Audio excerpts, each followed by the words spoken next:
Pastor, nakita niyo si Marisol doon? Parang nagulat din. Nagulat ako. Hindi na kayo nasabi sa upo. Nagulat niya ako. Nakita niyo si Marisol. Natawa ako. Sabi ko lang Good morning po mga kapatid.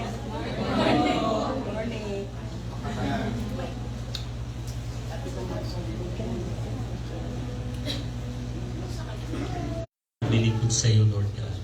Salamat po sa isang linggo na nagdaan, na ikaw po ang ingat muli, gumabay sa amin, nag-sustain sa amin. At tunay po na napakabuti mo, napakatapat mo, hindi ka nagbabago sa iyong mga pangako, Panginoon. And today, Lord, as we worship you and serve you, Lord, ikaw lamang po ang maitaas, maluwalhati, maparangalan, at lahat ng leaders po namin, at magiging ang iyong lingkod na mangaral muli ng iyong banal na salita. Kaya Panginoon, ingatan mo po yung mga kapatid namin siyang patungo pa lang dito para muli ay magpuri, magpasalamat, manambahan sa iyo. Muli Panginoon, ikaw po ang aming pong nais maranasan. Sa lugar pong ito, ang presensya mo ay napakahalaga po sa amin. Maging pagpapala rin kami sa isa't isa sa matamis na pangalan ng aming Panginoong Jesus.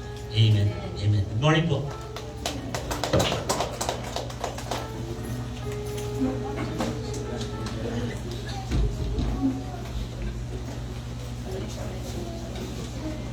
Magkakanta po ang ating mga puso sa pananampalataya.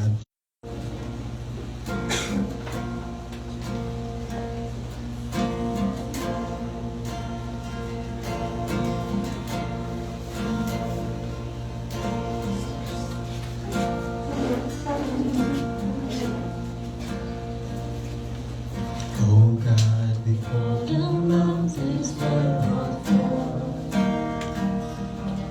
all the days of spring and summer fill the earth. From everlasting, you are God.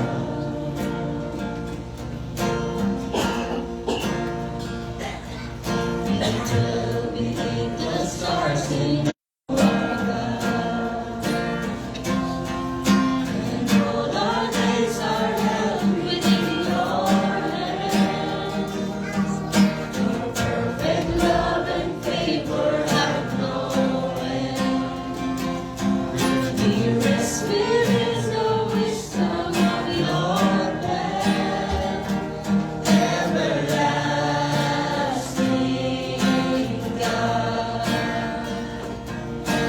worship our God. Lift our voice.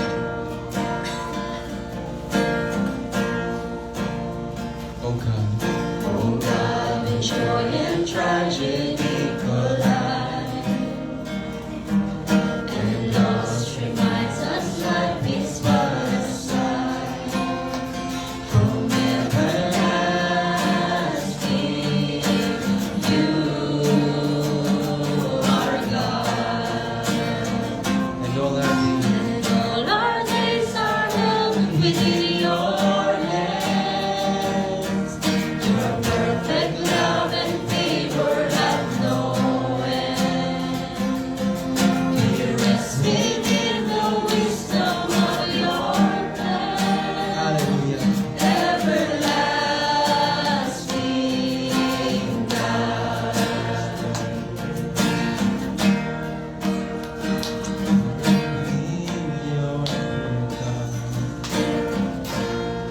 Oh God of light. Oh God of light, our ways are known to you. But by your grace you're making all things new. So satisfy us in our numbered days. Establish every effort while we wait. From everlasting, you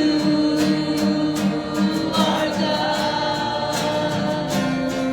And all our days are held within your hands. Your perfect love and favor have no end.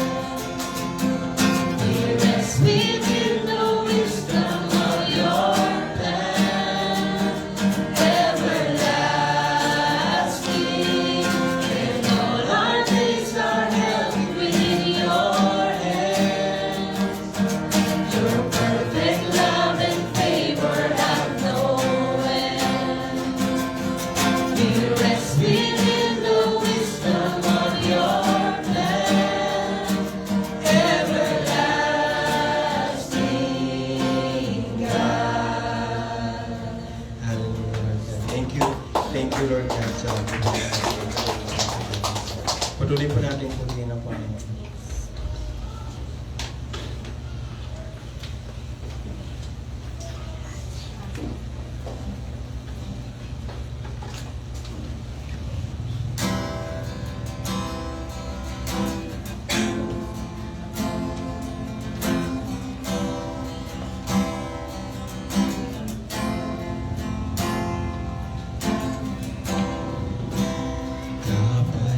Kapayapaan nagmumula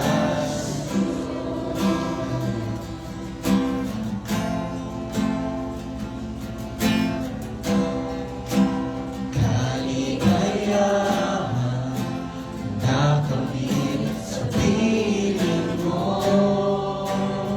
Kapayapaan.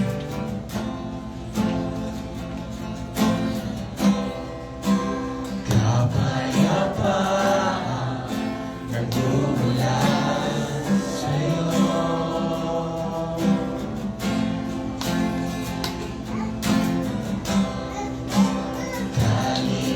Kaligayahan nakamit sa piling mo. Wala nang hahanapin pa. Wala nang nanaisip pa, kundi mamalagi sa piling mo, aming Ama. Wala nang nanaisip pa, pantay sa'yo, nag-iisang Panginoon. Kaya ang naisin ang puso ko sa piling mo.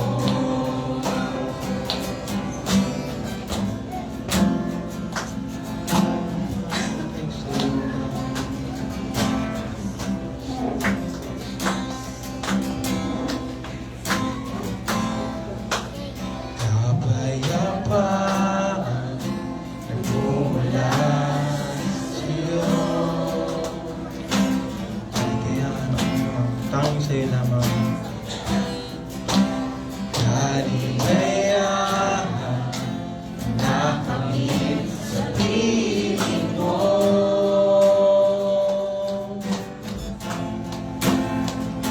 Wala nang hahanapin pa.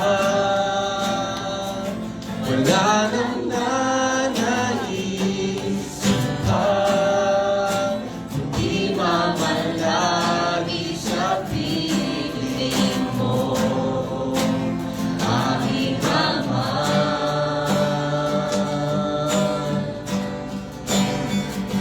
Wala nang papantay sa'yo, nag-iisang Panginoon. Kaya ang naisin ang puso ko sa piling mo. Kaya ang naisin ang puso ko sa piling mo. Kaya ang naisin ang puso ko sa piling mo.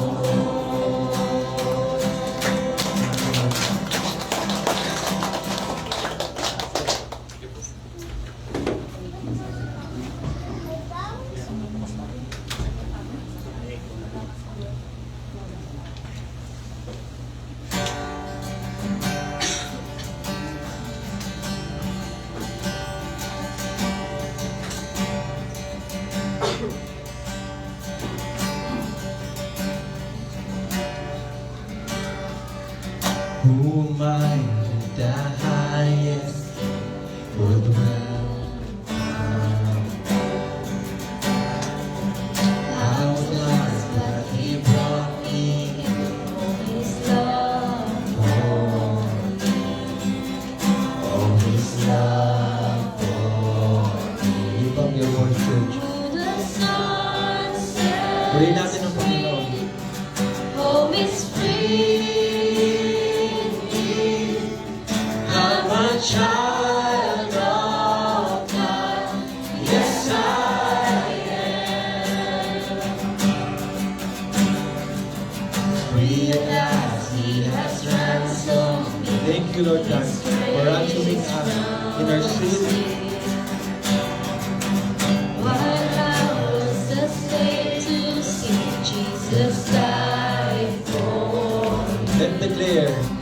Yes, He died for me. Who the Son sets free, oh, it's free me. I'm a child of God. Yes, I am. In my Father's house. In my Father's house.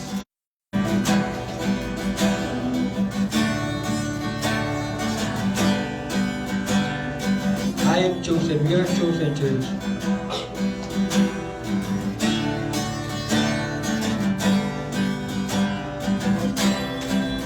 I am chosen, not forsaken. I am who you say I am. Lift your voice, church. You are For me, not against me. I am who you say I am. I am chosen, not forsaken. I am who you say I am. You are for me, not against me. I am who you say I am. I am chosen. I am chosen, not forsaken. I am who you say I am. You are for me, not against me. I am who you say I am. I am who you say I am. In my Father's house. In my Father's house.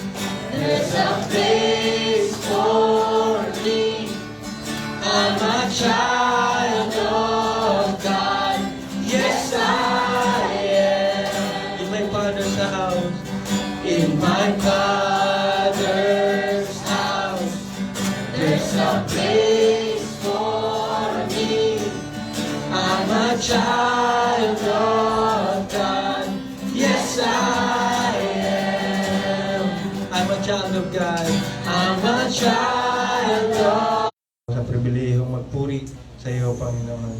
Agad naway naging mabangon siyang biyong ang aming pagpupuri sa iyo, Panginoon. Ito po ang aming papuri pagsamba sa pangalan ng iyong anak si Jesus.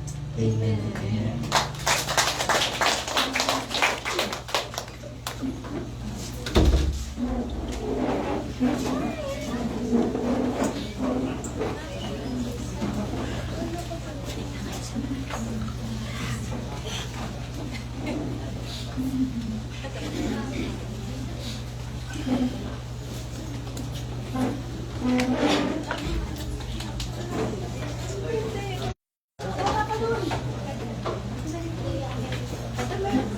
Uy, dami.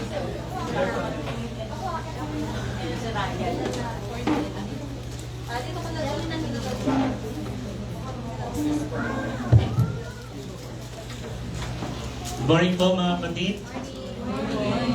Okay, meron pa akong space dito, napakaluwag pa sa harapan. So, huwag po kayong matakot sa akin. Magaling na po ako ngayon. Wala na akong ubo na hawa na, lumipat na sa inyo. Kaya dito po sa unahan mga kapatid, meron pa po. So, kamusta po kayo lahat? So, praise the Lord. Sige po, dito po kayo sa unahan.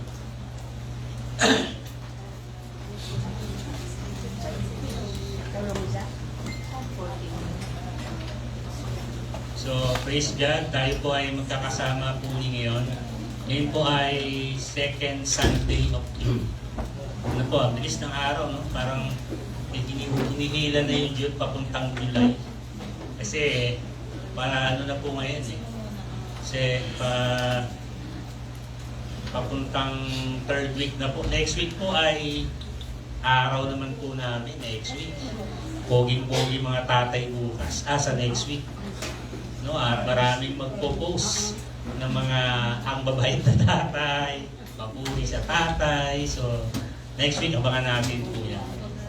Anyway po, bago po tayo mag-aaral ng salita po ng Diyos, ay manalangin po muna tayo. Let's pray. Panginoon, maraming salamat po muli sa umaga po ito na kami po ay makakasamba, makakapaglingkod sa iyo. Ito po ay napakahalagang araw na itinakda mo para kaming lahat na mga anak mo ay makapagpahinga sa iyong presensya. Ito po ay utos mo rin na kami po ay maglaan ng oras o unang araw ng linggo, Sabbath rest day, para Lord kami po ay magbulay-bulay, Panginoon, magbabad sa presensya mo at sa mga salita mo. Kaya sa amin po, Panginoon, ang muling pag-aaral ng iyong salita ay ikaw po ang manguna, Banal na Espiritu Santo, sa aming pong kalagitnaan. Ito nga po, Panginoon, ay maluwalhati ka, mataas ka, at dalahin ko rin po na buksan mo po ang puso po namin lahat sa liwanag, kapangyarihan ng iyong mga banal na salita. Banal na Espiritu Santo, i-convict mo po kami ngayon sa mga kapangyarihan ng iyong mga salita. Ito po ang aming pasasalamat at panalangin sa pinakamatamis na pangalan ng aming Panginoon Jesus. Amen. Okay, so meron pa po upuan dito, Brother Dylan, si Ate Noemi. Meron po pa po dito.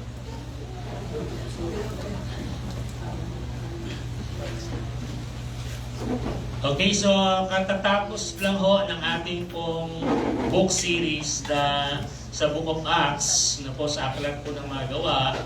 Medyo mahaba po yun, 28 chapters, sabi ko nga po. This morning po ay magsisimula ulit tayo ng panibagong serye ng pag-aaral po natin. At pinamagatan ko po yung tema ng ating pong series sa masusunod na linggo, One Anotherness. Ano po? Sabi nga po natin, One Anotherness. No? Napakahalaga po mga kapatid na tayo po ay maging isa bilang church, di ba? Tayo po ay laging nagiging isa, nagkakaisa, nagiging mas malapit pa sa isa't isa bilang mga anak ng Diyos. Sabi nga po, being one is very important and display a powerful truth sa atin pong tinatawag na buhay. Isa pong halimbawa, di ba? Pag sa basketball po, ang mga players ay hindi naging isa. Nagkanya-kanya sila na wala yung pagiging one nila. Ano po mangyayari? Talo sila. Magsisisihan sila. Di po ba? Magkakagulo sila kasi kanya-kanyang diskarte, kanya-kanyang layup, kanya-kanyang tira, walang pasaan, walang play, walang coordination. Mahirap po yun. Di ba? Ganun din po sa pamilya. Kapag ang pamilya po ay hindi po isa, hindi solid na isang isa, ano po mangyayari? Ay kanya-kanya rin silang mga sinasabi, hindi sila magkakaintindihan. Ano mangyayari sa pamilya? Magulo. Walang pagkakaisa. Di ba? At lagi silang mag-aaway. Right? May isa pong favorite cartoon po ako nung bata po na kapag sila ay naging isa, nagiging very powerful sila. Ano po? Piraso. May hita, may katawan, may braso, may ulo. Pag sila iwahiwalay, may power naman po sila. Right? Pero mas nagiging powerful po sila kapag nag-bolt in na sila. Diba? Tenen. Yun yung ringtone ni Brad. Pero mananalo na naman. At at the end, siya po yung bida. Diba? Kaya panalo kasi naging isa po sila, mga kapatid. At alam niyo ho, napakahalaga nito pagdating po sa ating pong church. Sa family o sa what areas. Pero pag-usapan po natin ngayon, yung ating tipong church, in our church, one anotherness is very important because it will give and display a strong relationships, unity, family, and unity sa atin pong buhay ng church o buhay mananampalataya. Our Lord Jesus Christ, mga kapatid, prayed in John chapter 17. Sabi po niya, as they are one, sabi niya, Father, as we are one, so that they will be one. Ito po yung high priestly prayer ni Lord sa John chapter 17. Ang Lord's Prayer talaga, yung John chapter 17, and for your information. Matthew 6, nabigay siya ng Our Father who art in heaven. That's a model prayer. Pero yung high priestly prayer ni Lord, na nag-pray talaga siya, the entire chapter is John chapter 17. At isa sa pinakamatinding panalangin niya, pinakamahalagang sinabi niya sa panalangin, ay maging isa tayong mga anak niya. No? Bakit po, why one otherness is very important. So tatlong bagay po yung isi-share ko po sa inyo, mga kapatid, sa ating pong pag-aaral ngayon. Why one otherness is very important and should be seen in us, especially as a church. So number one, because our God is one. Right? Ang Diyos po natin, tatlong persona pero iisa. That is the mystery of the triune God. Actually, sa lahat po ng doktrina sa Bible, ito po yung napakahirap i-explain. And no one can perfectly explain ang Trinidad o Trinity. Pero, binanggit po siya ng banal, the Lord our God, the Lord is one. Diba? It is a declaration of their being one as God. The first declaration among the Bible scriptures, itong scripture na ito, mga kapatid. At nagpapakita yan ng strong bond, strong truth na meron po tayong Diyos na ating pong pinaglilingkuran, na kung saan ay mula sa magiging dapat ay solid na isang-isa, mga kapatid. And John chapter 17, verse 11, ito nga po yung sinasabi ko kanina, sabi ni Lord, and now I am no longer in the world, but these are in the world. I am going to you, Holy Father. Keep through your own name those you have been given, so that they may be one as we are. So that they may be one as we are. Kaya isa po sa truth na tinitingnan po natin sa atin po, sa loob ng pamilya ng Panginoon, kung paano ang Diyos po natin ay iisa, matibay ang kanilang pagiging isa. Napakatindi ng sinasabi ng banal na kasulatan sa pagiging isa nila.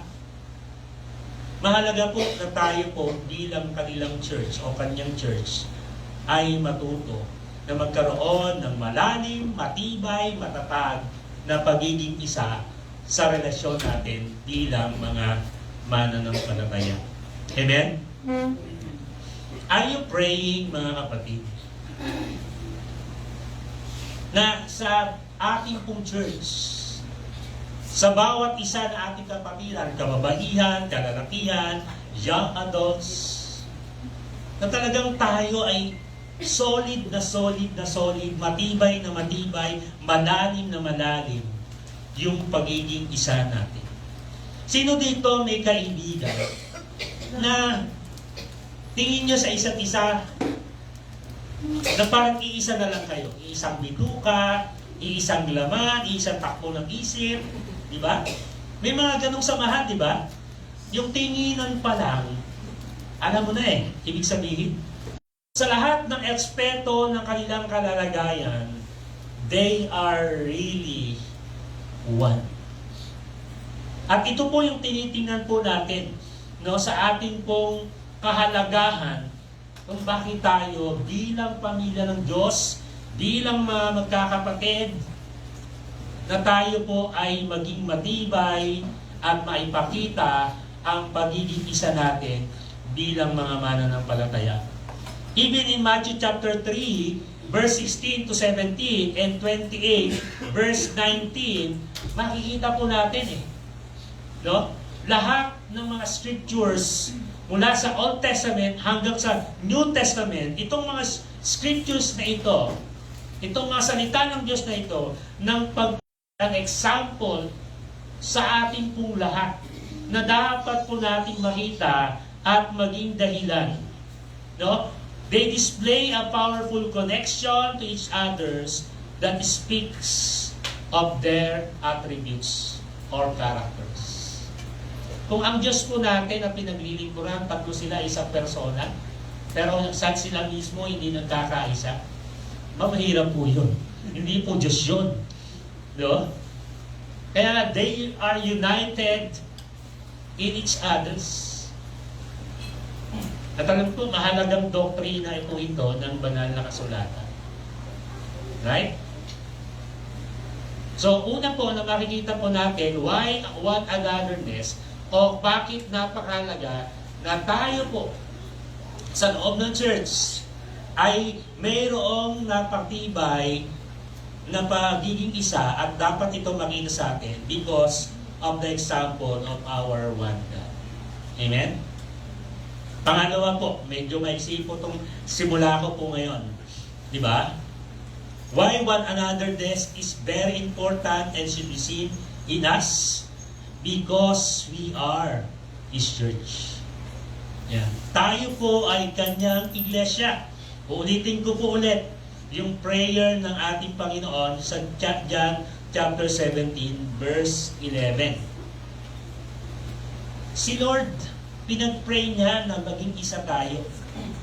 Na sa lahat ng aspeto ng ating buhay, bagamat tayo ay may mga kanya-kanyang struggles, kainaan, hindi perfecto, pero pinagpe-pray niya pa rin po tayo na iba't ibang klase ng tao, iba't iba ang pinanggalingan, iba't iba ang background, sa tulong at biyaya niya at kapangyarihan ng kanyang banal na salita at Espiritu Santo, dito sa loob ng kanyang pamilya, ay maging matibay yung pagiging isa po natin. Ba? One anotherness should be seen in us as His church because we are now a new people created by the Lord to display His name and His glory. Ang isa sa pinaka-ultimate na dapat pinapakita natin, nakikita sa atin na mga taong nakapaligid sa atin at paparamdam natin sa isa't isa, ano po, dahil mga bago na po tayong tao sa loob po ng church po ito. Amen? Kung naniniwala ka na talagang Kristiyano ka, binago ka na ng Panginoon. At kung naniniwala tayong lahat na binago na tayong lahat ng Panginoon, may andun ba yung possibility na tayo po ay maging isa? Andoon. Kasi binago na tayong lahat ng Panginoon. Right? Ang Espiritu Santo na-dwell sa iyo, na-dwell sa akin, na-dwell sa Kanya, nag-dwell sa ating lahat. At ang banal na Espiritu Santo ay binago ang puso nating lahat. Na-regenerate po tayong lahat, mga kapatid. Kaya nga, as His church, we will be one, because we have experienced His power and His grace in our lives. Sabi nga po ng Ephesians chapter 2, verse 10, mga kapatid, for we are His workmanship, created in Christ Jesus for good deeds, which God ordained beforehand, that we should be active in them.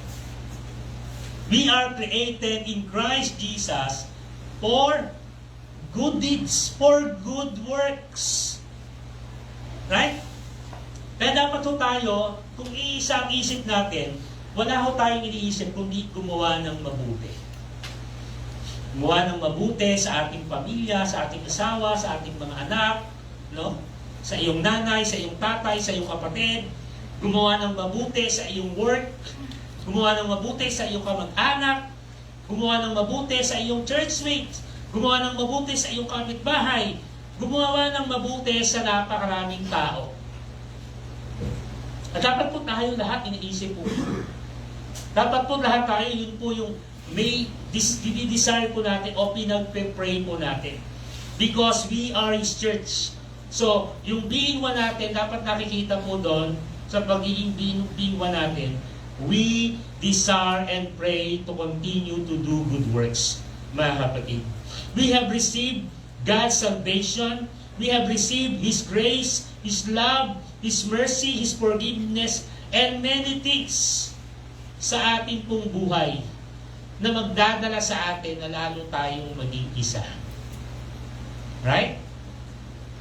Ang church po ng Panginoon, kung di po magiging isa, di po tayo magtatagal. Kasi the only one and our common thing kung bakit tayo po nagsasama-sama, dahil nasa atin ang Panginoon, nasa atin ang Espiritu Santo. Kung may mga tao dito na wala yung Espiritu Santo, wala sa kanyang Diyos, hindi siya makakatagal sa lugar kong ito. Hindi niya ma-enjoy itong lugar na ito.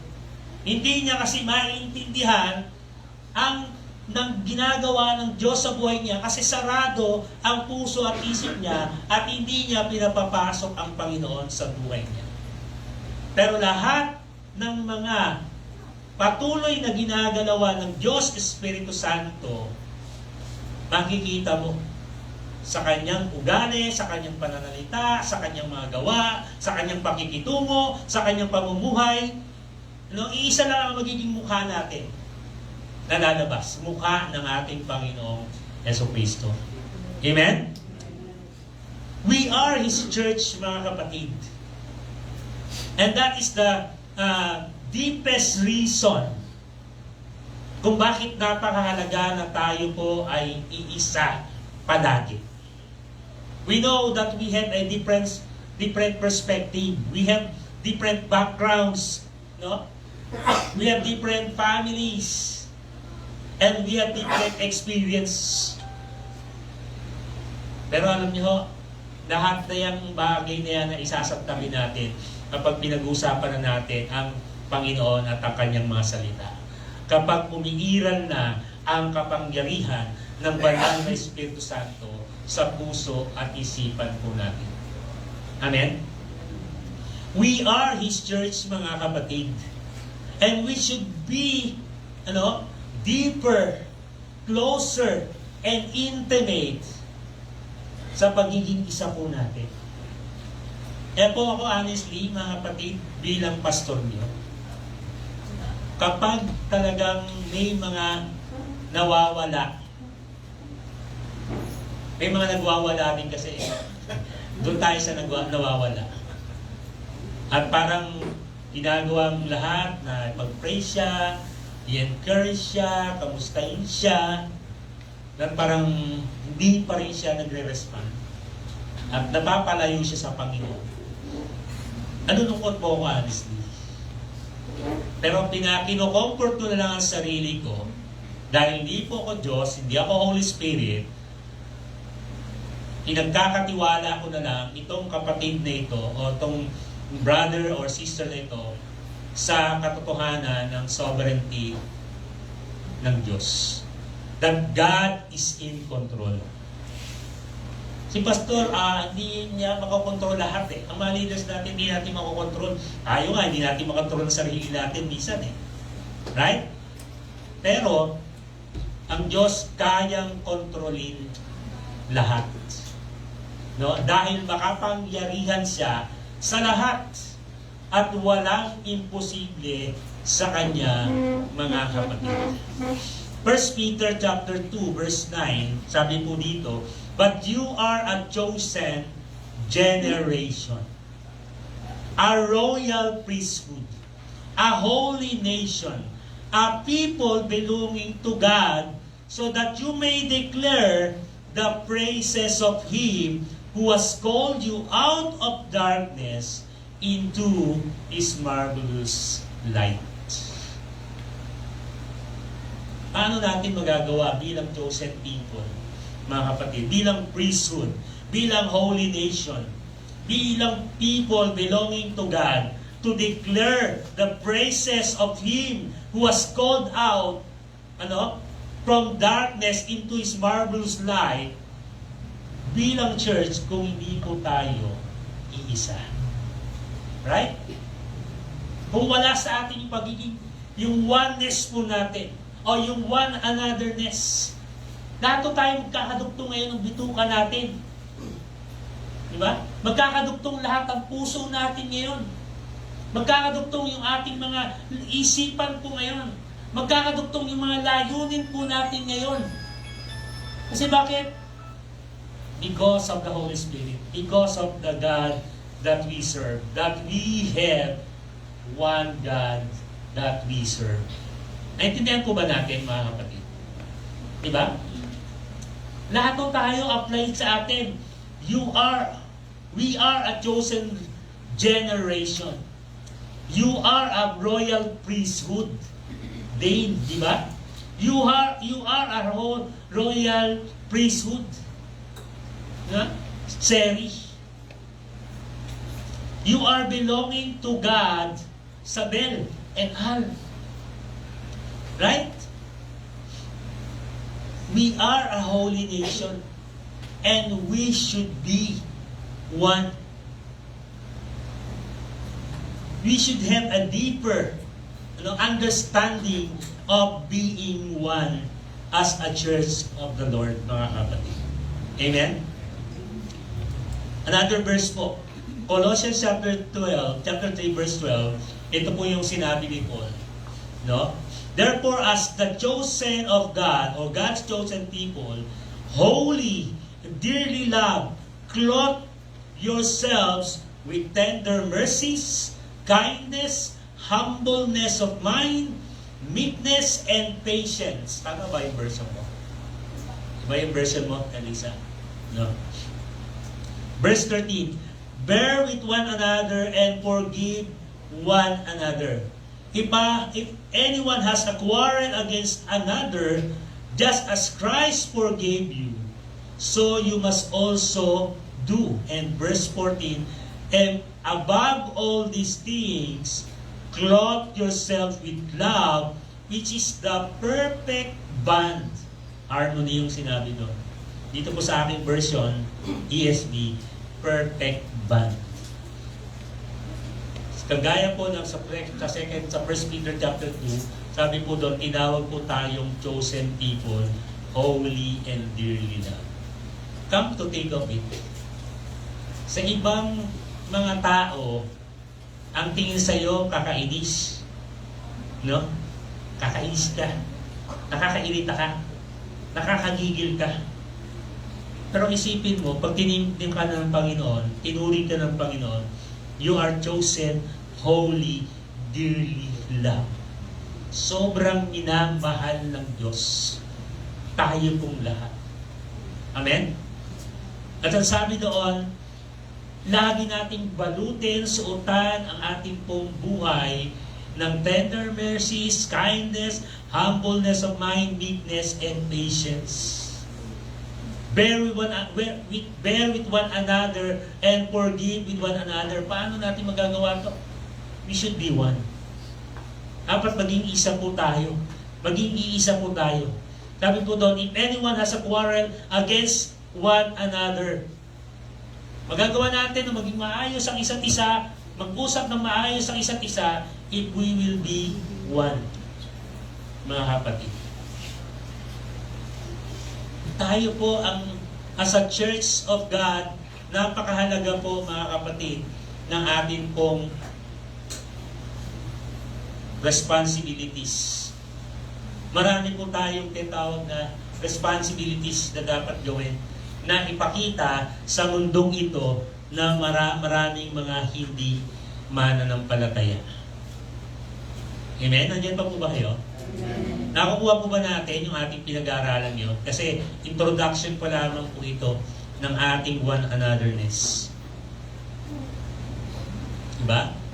So pangalawa mga kapatid, bakit napakahalaga po ng tinatawag na one anotherness na makita po sa atin? One, because we have one God, or our God is one. Pangalawa, because we are His church. Right? Mangyayari lang na maging isa, tayo po, dahil nasa Panginoon po tayo. Ang mundo ba, magagawang maging isa? Diba? Sa politika na nga lang natin, ang gulong-gulo na eh. Hindi maging isa eh. Diba? Ang gobyerno po natin, ang gulong-gulo na. Pero ang dapat na laging makikita sa church niya, na tunay na pinaghaharian ng Panginoon ang bawat miyembro, sila po ay laging iisa. Sa panahon man ng problema, pagsubok, sa panahon man ng mga pagpapala at kasiyahan, iisa dapat po tayo palagi. Amen? No? At pangatlo at kahuli-hulihan, malapit na po matapos. By one another, this is very important and should be seen in us because this is the only way to destroy the work of Satan. Sino ba itong si Satan? Sabi po ng Bible, he is the thief. Siya po ay magnanakaw. John 10:10, the thief. 44. Sabi po dito ni John, you are of your father the devil. Grabe pong tapang ni John po dito. Sinabihan niya po yung mga religious leader. And your will is to do your father's desire. Si Jesus po pala nagsasalita po dito na sinulat ni John. He was a murderer from the beginning and has nothing to do with the truth because there is no truth in him. Yan po yung isa pa sa katangian po ni Satan. When he lies, he speaks out of his own character, for he is a liar and the father of lies. Ano pa ho sabi ng Bible about Satan? He is the prince of the power of the spirit that is now at work in the sons of disobedience. Bakit maraming mga suwail na tao ngayon? Suwail na mga anak ngayon? Because they are under influence of Satan. Diba? Divisions, unity, chaos comes from him. Bakit na merong magugulong pamilya? Bakit magulo ang gobyerno? Bakit magulo ang relationship ng mag-asawa o ng anak o ng magkakamag-anak o even ng church? Nakakalusot si Satan, mga kapatid. Ito ang kanyang trabaho, to destroy us. At mawawasak lang yung kanyang trabaho ito ng chaos, disunity, and divisions if we will become one. Amen? Wala po tayo dapat iwanan. Wala po dapat tayong siraan. Wala po dapat tayong atakihan. Right? Wala po dapat tayong hatulan sa isa't isa. Kasi kapag yun ang ginagawa natin, you are under influence of the enemy. Because hindi yan ang trabaho talaga ng mga anak ng Diyos, ng church ng Panginoon. Amen? Kaya nga, if you see yourselves na parang hindi ka nakikiisa, hindi ka nagsusupport sa mga gawain ng Panginoon, sa gawain ng church, no? At parang nag-iisip ka lagi ng negatibo, pero nasa loob ko ng church, guard your mind and guard your heart. Kasi baka mamaya naaatake ka na ng kaaway. And the only way to destroy His work is for us to become one. Diba? One family, one church. That we have a one mission and purpose as a church of the Lord. That is to share the gospel of Christ sa mundo na napakasama at alipin ng kasalanan, mga kapatid. Patuloy na kikilos, patuloy na gagalaw, at hindi titigil si Satanas para guluhin ka, ang pamilya mo, at ang relasyon mo at pananampalataya mo sa Panginoon. Patuloy at patuloy siyang kikilos. And the only solution to destroy His work and is for us as a family of God, as His church, ay manalangin tayo. Pag-pray po natin, magkaroon tayo ng desire to really become one family. Diba ang pamilya, ang totoong pamilya na nagkakaisa at nagmamahal, namimiss nila ang isa't isa. Right? Tapos kapag meron silang nakikita na may problema sa pamilya, hindi sila mapakali. Hindi sila payapa. Gumagawa sila ng paraan para maiayos kung ano man yung sitwasyon at problema sa pamilya na nakikita po nila.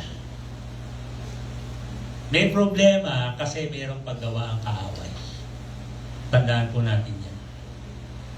Kaya nga, ipag-pray po natin tayong lahat na yung puso, isip natin, salita natin ay mabantayan po natin. Sabi po ni Pablo, magsalita po tayo dapat ng may biyaya, may lasang asin. Right? Ano ibig sabihin nun?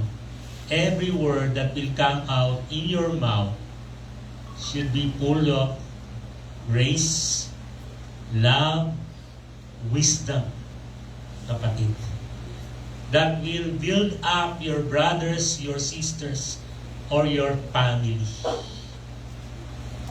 Kasi, pag hindi sila na-build up, at ikaw ang naging cause ng kanilang pagbagsak, paglayo sa Panginoon, malaki ang pananagutan mo sa Panginoon. Right? Malaki ang hatol mo na tatanggapin sa Panginoon. Kaya nga sabi ng Panginoon, di ba? If any one of these believers, of this child, ay mawala dahil sa iyo. Ang sabi ni Lord, mabuti pang talian yung leeg mo, nang may gilingan, at itapon ka sa gitna ng dagat. Kita nyo kung gaano katindi yung judgment ng Panginoon. If you are causing division, disunity, and chaos, that is the work of the enemy, and you are conniving with the enemy. Ang Panginoon, lumalago po ang gawa niya dito. Nakikita ko po yan. At nawa nakikita rin po yan. Pero magbantay po tayo. Bantayan natin una yung ating puso at isipan. Yung ating mga gawa. Bantayan din natin yung ating mga kapatid. Paano po natin sila babantayan? Let us pray for them. Let us look at them with love. Kasi ang kaaway, sino man ang pinakamasama ang tingin niya? Tayo pong mga Kristiyano. Wala na siyang ibang titingnan na masama at pagpaplanuhan ng masama, kundi tayong mga anak niya.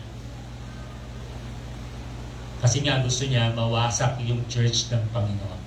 Mawasak yung relasyon natin sa isa't isa. Mawasak yung relasyon nating pamilya ng Panginoon. But it will never prevail. Kasi ang Diyos ay kasama po natin, mga kapatid. When Adam sinned, division comes, disunity and chaos came. But when Jesus came, He restored our relationship with God and we become one family, mga kapatid. And as a church of God, we can only be one if we have a strong relationship and faith with the Lord Jesus Christ and with one another. Sinimulan ko po itong sermon po natin to start and to study for the coming weeks about one anotherness series. Ano po yung mga pag-aaralan natin for the coming weeks? Like loving one another, forgiving one another, serving one another, praying for one another, etc. etc. Napakarami pong sinabi ng Bible about the word one another. Salita ni Lord salita ni Peter, salita ni Paul, salita ni John, napakarami pong one another sa iba't ibang tinatawag na mga attitude o mga buhay, mga kapatid. Kaya nga, I hope and pray as we start our new series of one anotherness, lalo tayong maging excited on our relationship with the Lord and on our relationship with one another. Amen? Lalo tayong maging excited sa church. Kasi tayo yung mga binago na ng Panginoon, pinapangunahan ng Panginoon, ginagalawan ng Panginoon. Wala namang ibang makikitaan dapat ito, kundi tayong mga anak po ng Diyos. Kaya let us wait, mga kapatid, for our series this coming Sunday. O this susunod na Sunday, because we have a speaker next week. Okay, so pag-pray po natin ito pong lesson na ito. Nakikita ba, gagawa ko ba ito sa aking buhay? Yung mga one another. So ngayon pa lang, basahin nyo na, discover nyo na, ano ba yung sinabi ng Bible ng mga word na one another? Ano ba yung sinabi ni Lord na one another? Ano ba yung sinabi ni Peter, ni John, ni Paul, na mga word na one another? Patungkol ba saan yun? Right? It speaks about relationship palagi. Our attitude on our relationship on a different situation.